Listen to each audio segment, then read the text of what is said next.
I think it's up there as one of the most historic fixtures in all of club rugby. Leicester Tigers versus Bath, right? A few years ago, the BFI added footage from a bunch of old sporting fixtures to their free service they provide of archive early film footage shot in the UK. And one of the things on there is the oldest club rugby match that there's filmed footage of in the UK. And that is between Leicester Tigers and Bath. That was over, 150 years ago? Was thereabouts? It was the 1880s. Bill Beaumont would have been playing. Bill Beaumont, no, he wasn't at Bath at the time. Oh, was he just retired? He was, no, he just moved, to obviously what is now Sale Sharks. Right. At the time was Sale Baby Sharks. It was a truly, thank you.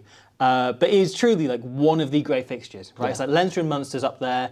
There's a few others around the world that are great rivalries, but Leicester versus Bath is special because it's organic as well, right? It isn't a local rivalry. It's two teams who developed a business with being the best teams over a century. It's over. It's the fact is at this stage in the table, you know, is that they're known to be high quality games, and that's how they've become rivals more than anything. When we were growing up, Leicester versus Bath was the final every year of the Prem.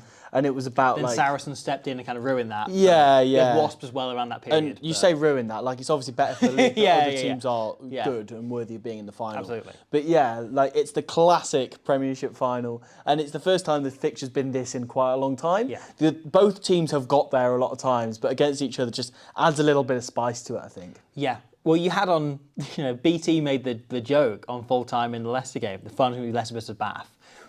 Is it 1996? Because throughout the entire 90s, it was those two competing for the finals. You have the famous game where allegedly Bath tried to move the goalpost so that Leicester would miss. You have so many of these kind of famous days of these two clubs clashing. And I think it's so exciting we've got them back in the final together. You've had Bath being probably the outspoken story of the Premiership season, right? They lost just 3 games over the regular season. They lost 2 to Bristol. Home and away. Then they lost to Saracens the last day of the season when they had Orlando Bailey babysitting some kids. And if Orlando Bailey's the babysitter, how young are the kids? It was a team you look at and I think we know a lot of rugby players between us. We went over that team in the office that Bath named. It was we haven't heard of most of these players. Yeah. It was how obscure and deep they went into their squad. Which is quite insane because one thing I was about to compliment Bath on is the level of depth that they have in their squad now. But that's it, right? But they then start blooding these players through early because they've got in a position through rotating their squad incredibly well and building this really deep squad. And it isn't even though they do have the biggest budget in the Premiership, and obviously Bruce Craig has pumped some pounds in here, it isn't like they've just signed superstars, right? They've signed one superstar and then players who slot into the game perfectly. Also, they are a professional sports team. They're going to sign a few players. Absolutely, yeah. That's the idea, isn't it? But yeah, I think the number one talking point in this team is probably going to be Finn Russell, right? But I think we should come on to him very slightly later on. I think the players who deserve to grab headlines are actually the guys up front. That you look at Will Stewart, has obviously got himself on a Lions tour recently, has been one of the best players in England all season, right? And above that, probably the best signing that any team could ever make is Thomas Dutoy, who it doesn't go backwards at scrum time, plays both sides of the scrum. I say doesn't go backwards, is completely, utterly dominant. And the fact that Will Stewart can even be considered to start ahead of him speaks volumes of him and how well he's played. Absolutely, and that back row, right? That none of them are superstars. They're all players who got briefly bigged up for England contention. Some of them won a cap or two or made a squad or two, and then have sort of fallen away a little bit, right? But all of them are brilliant. It's a brilliant use of how do we get players that balance each other out. Guy Pepper, obviously coming from Newcastle, is just been a fantastic signing, was player of the match in the semi-final and has been superb all season. He gives you that real work rate. You've got Ted Hill there, who is absolutely brilliant as well, obviously coming in from the demise of Worcester, and was such a great kind of leader for them and has brought that over. And he hasn't always had the same level of game time responsibility he had at Worcester, where he was club captain from quite an early age. But he still translated that over and still played his part. And Alfie Barbary coming in from Wasps as well, who they've managed to steadily pick up a back row that really complements each other, and then Miles Reid can come in and really change that up and essentially play all three roles with Josh Bayless injured at the minute as well. Yeah. Like, none of those are superstars, but they're all guys that complement and fit in really nicely. Yeah, Barbary, you say, is like, see that grunt up front, Yeah. proper ball carrier, can also play hooker, but also has an insanely good skill set, great kicking and passing game alongside that as well. I'm glad that you mentioned Josh Bayless being out injured as well, because he is the proper rangy out wide edge forward that they use most of the time. That they've even used him as a winger at certain points this season when they've had injuries and yellow cards and so on. He is comfortable playing that role. It's something that Johan van der Graan is very hot on, is having a back who can fill in as a forward. I think that's often Will Muir's role, is that he can come in and do pick and goes, can defend on the fringes and all that sort of stuff, right? And having a forward who knows the backline's role. And that is often Josh Bayless, right? But with him out injured, Ted Hill plays that role really, really well because he's so quick and so rangy, but also so good at the nitty-gritty up front stuff. And you look at that try he scored in the semi-final. That is just from him holding his whip from being the front jumper at a line-out. Yeah. Just knowing that Finn Russell can look at the picture changing. As you see Bristol's pack here, just slightly overfolding on the inside, Finn Russell just goes, brilliant. I've got a winger in hit field here that they're not watching because my actual winger is coming in, Will Muir, who's a hard carrier, is coming in behind me for that little dump-off ball. Yeah, you know? yeah. And change the picture, swing blind and hit him. It's great. And that use of Ted Hill as well as a line-out option. Yeah. And he is as good as any line-out six out there. He's going to play six this weekend. And that's been a real strength for Leicester. And we'll get on talking about Leicester more in a minute. But it's been a real strength for Leicester this season, is their line-out, is their maul. And we saw that repeatedly in the semi-final. Even against teams who have very good maul defence, the Tigers maul is able to get on top, right? Yeah. So having someone that can stop it at source, Bath have stolen quite a decent number of line-outs this season, and Ted Hill gives you that bonus, that entire back row.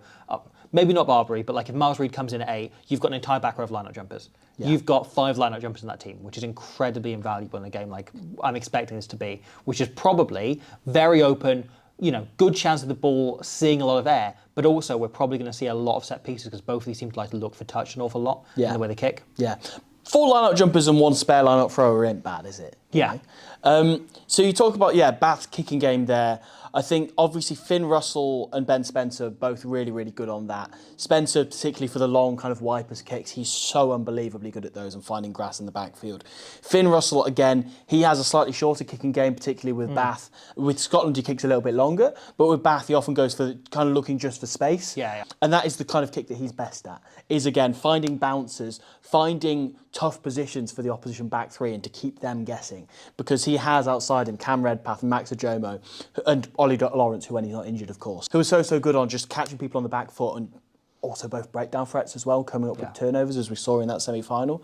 Finn Russell, I think, is a particularly interesting one in so many ways because there's the kicking game and also the way that he likes to attack with Bath, I really, really love to watch because Bath, as we spoke about this off air, but they go wide to wide, least of any team in the Premiership, right? However, Finn Russell is the sort of guy that you consider for his long passing and so on. You look at the try that Ajomo scored in the semi-final, where he's shaping up the long ball the whole time. Ajomo then cuts inside and he goes for a little short one in the end. That sort of thing is what Finn Russell's so good at. And of course for the try scored by Will Muir as well, excellently called when Bath have been knocking on the door for absolutely ages, using their forward pack, trying to pummel them over. And Russell finally calls the ball out, and he has the classic hit and boot set outside him with Ajomo and with Thokana Singer. Just to tie in Bernard Johnson van Rensburg here in the 13 channel, who's a very good reader of plays, very good at double jobbing here, but he instead throws an extra option on the table, right? By ignoring them both, just skips the pair of them and goes straight to de Glanville outside. De Glanville is an exceptional ball player, by the way. Like he brings so much time on the ball in that wide channel and fires this ball out to Will Muir. And if you give him a one-on-one, he's finishing all the time. The way that Finn Russell just varies up this attack and keeps people guessing. Like, if they wanted to go wide, they could. Yeah. But they don't want to because they've got such a powerful pack that they don't really need to. And they do hit up the middle quite a lot as well. It's just the way that he can keep the opposite defence guessing will be such a huge part of this game. Yeah. Almost 70% of Bath's line breaks come down the touchlines. Right. And that is relevant because, as we say, they go wide to wide less than any other team in the Premiership. Yet, they make these breaks through creating short sides, right? Through artificially hitting the ball up into about the 15-metre channel, so there's 50 metres there, right? And we see this so often that Finn Russell will be waiting on the open side, then he'll flood round last second onto the blind side and open it up. And as you say, right, when he was at Racing, they used him to throw these massive long balls. Scotland do it all the time as well. And yet, with Bath, he's more used to throw those very flat balls across the face of players, right? And if they have, say, most of the team on the open side, but they have 5 players, 4 players maybe, waiting on the blind side, then Finn Russell comes around and makes that 5, and he comes in last second, the entire defence shifts a bit and goes like, oh shit, it's Finn bloody Russell. Yeah. He could throw any pass. All options on. Yeah. And as the winger turns their head in, so often we're seeing him fizz that ball out really quickly to someone on the wing, whether it is, as you mentioned, a Bayliss or a Hill, or whether it is the likes of Muir, de Glanville, Falconer Singer in particular, who's been brilliant this season. Yeah. Them coming in and whizzing down that blind side, that way of using their blind side so smart. Equally, if they stay out, right, it might open an opportunity for, say, Barbara on that short side to make a big carry off his shoulder. They use that blind side better than probably anyone bar Ireland in the game at the minute. And that is the core of their attack. That is what Lee Black has been looking to do. He did the same thing at the Scarlets when he went in there. He was doing the same thing at Wasps beforehand. That use of the short side to generate fast ball initially, and now they're using it increasingly to create breaks and to create tries. And one thing that makes that possible is how they use their wingers. That they use their wingers primarily as ball carriers. Yeah. So there's extra forwards, meaning you can interchange them with back row forwards, with potentially even like a Tom Dunn, for instance, is very capable of playing on the wing. That you can swap those players in. A lot of teams including Leicester actually, like to use their wingers as extra ball players and people who can make space for people further out wide, or just runners in space. Strike runners, yeah. Yeah, exactly. Whereas, obviously, Bath do use these guys as strike runners, but they are big, powerful guys in the likes of Muir, in the likes of Falconer Singer. Yeah. However, right, they are not playing just any team in the Premiership. They are playing, for me, the most streetwise team in the Prem this season, in Michael Checker's Leicester Tigers, which it's been a baffling season for Leicester. There's an awful lot of kind of narrative behind them. There's an awful lot going on there. They've also had a lot going on behind the scenes in terms of Michael Checker coming in, leaving mid-season, or he's leaving at the end of the season, but announcing he's leaving mid-season. He's only doing 1 year there, having a change in defence coach in Matt Everard leaving. You had the whole turnover of players and staff, whether it's the likes of Ben Youngs and Dan Cole retiring, whether it's Andre Pollard leaving. They've got a huge turnover here. There's clearly been a lot been going on behind the scenes. For a while, they've been linked with every head coach in the world as their new incoming head coach. And then they eventually thought they found someone. They didn't find someone. They ended up announcing it's Jeff Powling coming in, right? But instead then, they got linked with every fly half in the world for a period. It now looks like it's going to be James O'Connor, which probably has been announced by the time. That's the funniest one that there's been. A bizarre 35-year-old James O'Connor yeah. and Ben Volavola as your 10s. Imagine that. Hey, don't leave out Jamie Shilcock. That's true. One of the greats. He's very good, Jamie Shilcock. He is very, very good. Highly. Leicester's had a chaotic season, yet they've quietly gone about their business and sort of played like a really brilliant version of Leicester Tigers, right? And they've sort of become what you'd imagine Michael Checker's Leicester Tigers would be, which is still maul, still scrum, still shithousing, if not even more so, because Checker loves that shit. Give it to Montoya. Yeah. But you're then adding in a kind of slightly ramshackle attack and a absolute confidence in themselves and that very Michael Checker thing of like, the rest of the world hates us. The rest of the world absolutely despises us. No one's giving us a chance. Let's go out and beat them anyway. And they managed to finish second and now make this final off the back of that without there being too much talk about them. From about maybe October onwards, people quieting down on them. And it's just been quietly going about the business, going like, oh, they're going to sign this fly-half as well. Have you heard? They're going to sign Sam Davis, who genuinely actually was linked. I was trying to name a fly-half who wasn't, and actually he was. Sam Costello, he was linked as well. He was linked as well. We could name literally any fly-half. Dan Carter, I think, is the last fly-half to have played rugby that wasn't linked. Yeah. They've quietly built something really nice there. But I think the interesting part of everything I just said isn't Checker, it isn't those retiring players, and we'll get onto the whole narrative and motivational angle in a minute. I think the interesting change is the change in defence. So, as we mentioned, Matt Everard had been their defence coach, been doing a brilliant job, really popular at the club, and then was let go by Michael Checker mid-season because, in Checker's words, he wanted to go in a different direction with the defence. It wasn't a personnel thing, it was a tactical thing. He wanted something different with his defence, right? And if you look at how Leicester are defending now, and it's a really subtle change, but I think the way in which he has changed it could be the key if Leicester go on and win this. Hit me. Right? So, the Matt Everard defence, and is much more aggressive than Leicester. He loves a full-on blitz, Yeah. right? His philosophy is that you never want the ball to come across your face, right? That he wants you to get really high in the line. Your number one job is to close off space. Yeah. But he loves the most aggressive blitz you can possibly go for. Yeah. And this is bloody effective. And it was working. It was working for Leicester. The decision was made, I think, not because the defence wasn't working, but because it didn't feed the rest of the game, right? That the defence was there to shut teams down, and it led to Leicester being a defensive team. Yet Cheika wanted to be something different, so they needed a different type of defence that would feed their attack. If I were to run through the Leicester pack, right, they'll likely start this weekend, and you were to give me defensively their two best attributes, right? I reckon with virtually all of them, you'd throw up the same two things over and over again. Julio Montoya, right? Defensively, what would you say are his two best attributes? Really good over the ball, really good on the chop. Yep. His jackal technique, and then his work rate is unbelievable, right? And if you went through Nicky Smith, brilliant jackal option, work rate is enormous. Joe Hayes, deceptively good jackal option, work rate is enormous. Ollie Chesham, work rate is enormous, less of a jackal threat, same with Cameron Henderson, but like... He blasts through breakdowns though. But yeah, the counter ruck becomes an equivalent, right? Yeah. You then go with that entire back row, Liebenberg. Liebenberg's unbelievable. Anything that comes to do with stealing a ball, he's good at it. Yeah, like Ollie Cracknell as well. Cracknell, about to say, likewise. And in Tommy Rafael, his entire thing is the turnover, Tommy turnover, right? Yeah. So what he's done is go back to those fundamentals, and Leicester are consistently leaving a jackal threat, even if it's Nicky Smith, and any other team would want their loosehead prop or their hooker near the ruck. Right, you don't want to give them too much space. Yet this example is brilliant, just on half time. The way in which they see Sale go for the same sort of thing Bath do all the time, of creating a short side and attacking that, and they flood immediately, right, from before they even get to that phase. They have Chesham working incredibly hard to get there, and Montoya getting across. And any other team wants them around the breakdown. But Leicester want Montoya in position to make a jackal attempt, to win that turnover. And he does, he wins it. There are other examples throughout the season, right, where they are leaving Nicky Smith in the wide channels in order to, yes, someone might beat them, right, but if the tackle is made by anyone else, he can get over the ball. He can win those turnovers. They are using jackal threats in the wide channels, almost in the 13 position, or the 12 position perhaps, with 13 outside them, because they want jackal threats there consistently, right? And this might win a lot of turnovers against Bath if they look to go for that, because Leicester's defence is set up to counter that approach. It's a very Michael Cheika thing. You think about his Australia team, right? And how they had Hooper and Pocock in those wide channels looking for turnovers all the time, how they were so jackal focused. It's a very similar approach, but using the entire pack in that way instead of just Rafael.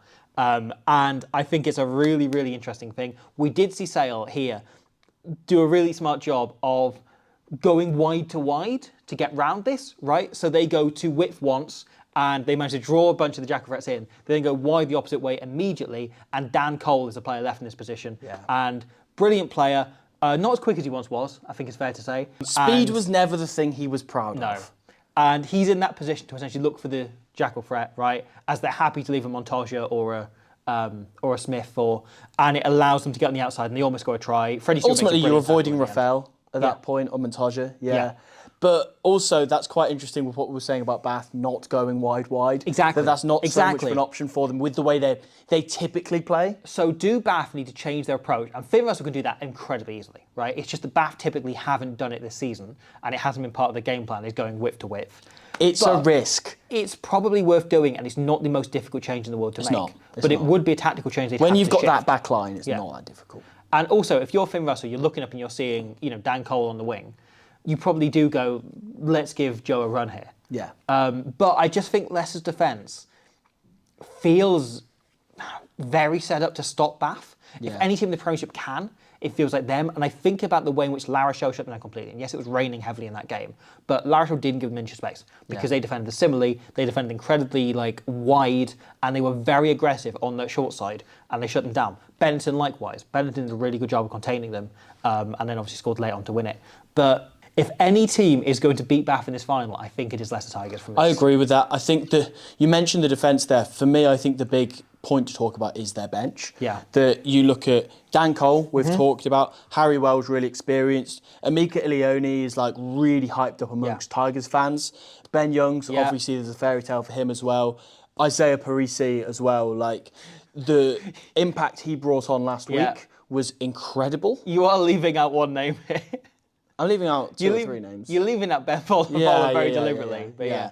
But yeah, Isaiah Parisi last week coming on, and he's obviously missed a lot of the season with injury, but he looks so fresh, and I think that's what bring him on for Woodward, who's extremely solid in midfield for them. I thought that was inspired last week and can really, really turn the game. I just want to have a quick look at his try before we wrap up. So Leicester here go for a 6-man line out, quite crucially, and they, as you say, it's quite brave to maul against Sale Sharks because that's one of the strengths of their game because they've got such a huge pack, and it works so well. So they eject 3 Sale players from this maul here and they get an immediate nudge on. Now, I want you to look at Ben Youngs. This is his first impact after coming onto the pitch. He is gesturing to the blind side the whole time. His arms are waving around, just making crystal clear, I want to attack down the short side or at least have that option. He wants Radwan to peel round and just have that option to just drag another defender out there. Now, Radwan's not interested. He's got another play that Ben Volavola's told him to do, and he's not going to turn that down. He is a part of the next play.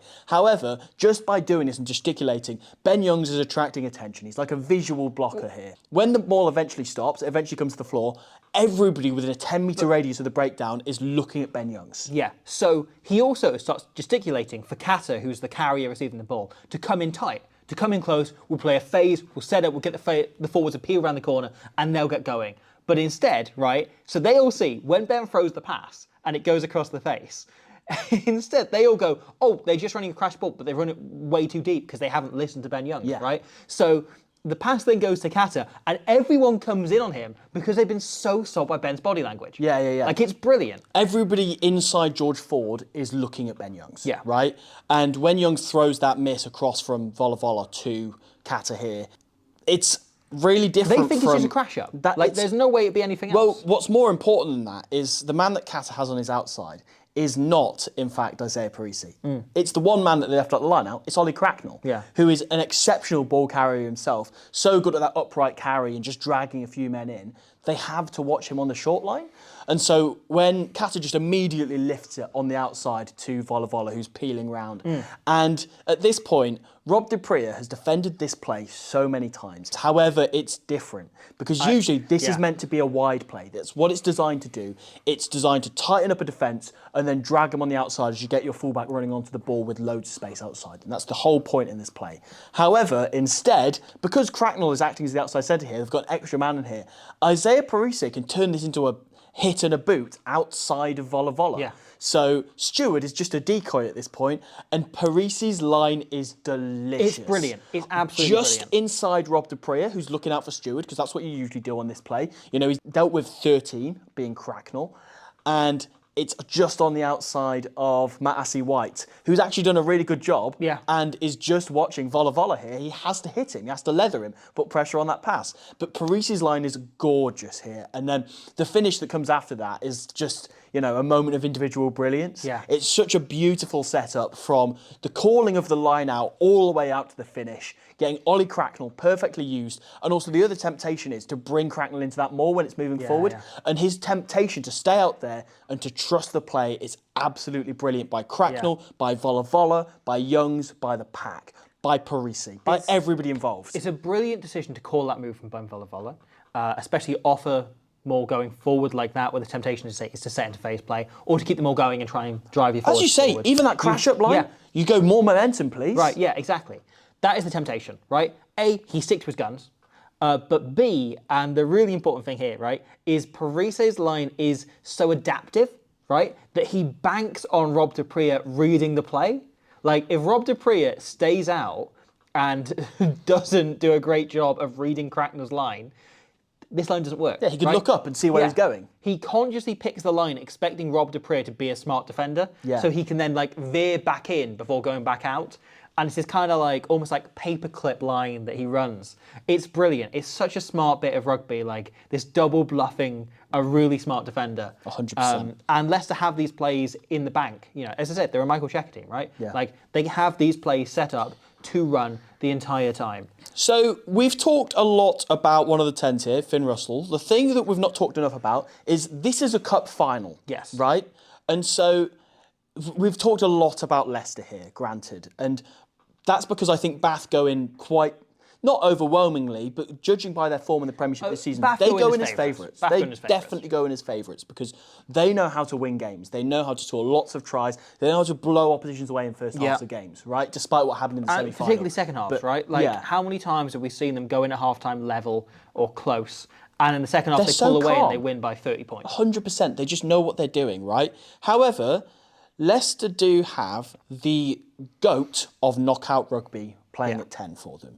Now, in the semi-final, that was very, very far from Andre Pollard's best game. I would argue, actually, it's maybe the worst game of knockout rugby I've seen him play. And yet, his team won. I want to disagree with you on this. When he went off, Leicester were just itching to get him back on straight away because he just knows what he's doing. And as soon as he came back on, he just knew the game. He knew what was needed.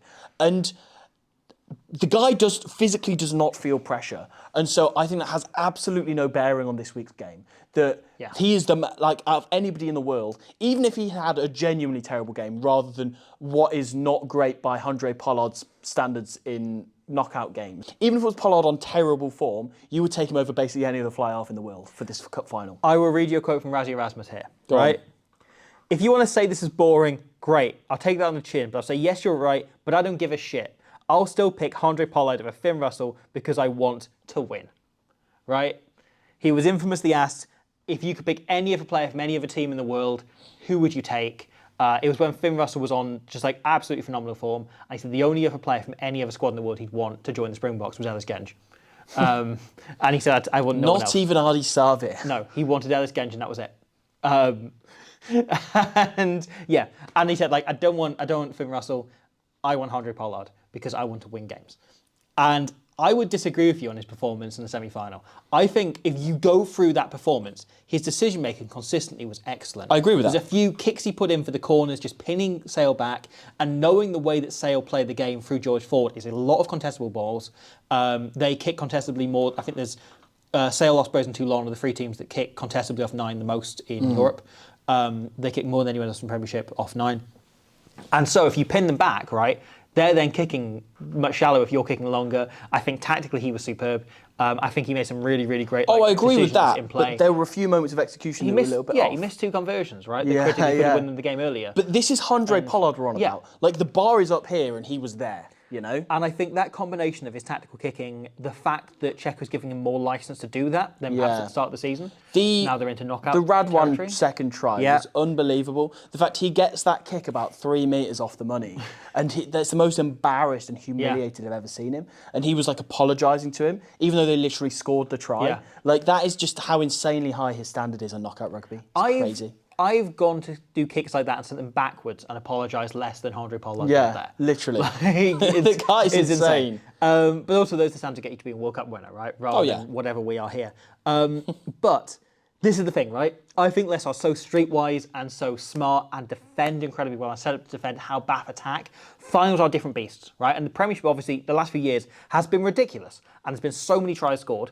But I still think we are going to look at a much tighter game this week. Yeah.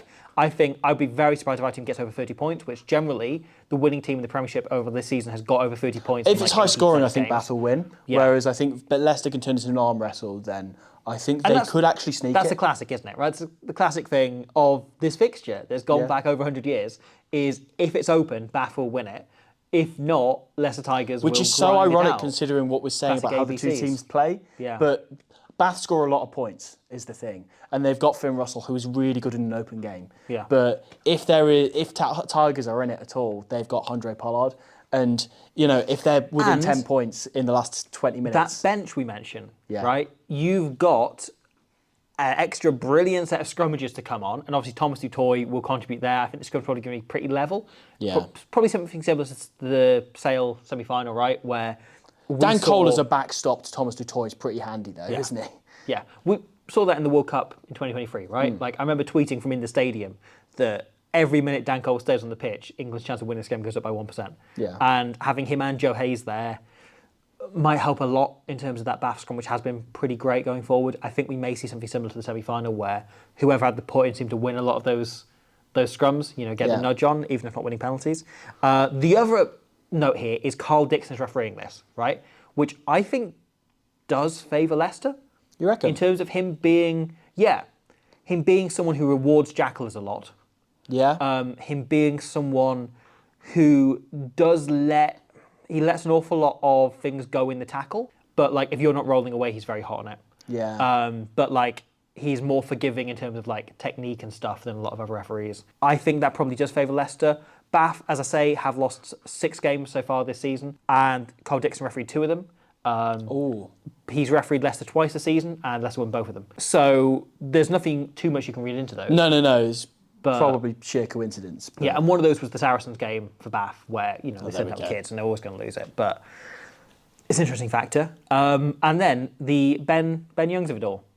Yeah, who the fairy tale ending yeah, to Ben Youngs and Dan Cole.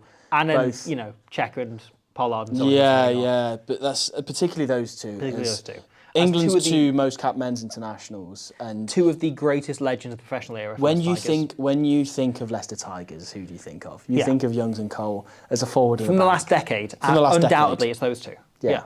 Not only are they great guys and they're really genuine, like they love and bleed that club. Yeah. And it is so at the heart of them, and it's something both the Tigers of them fans about. first and players second, I think. Something both of them talked about, how proud they are of the fact that they want to be one club men. Yeah. And then running out and getting that big ovation in the last game of the season against Newcastle.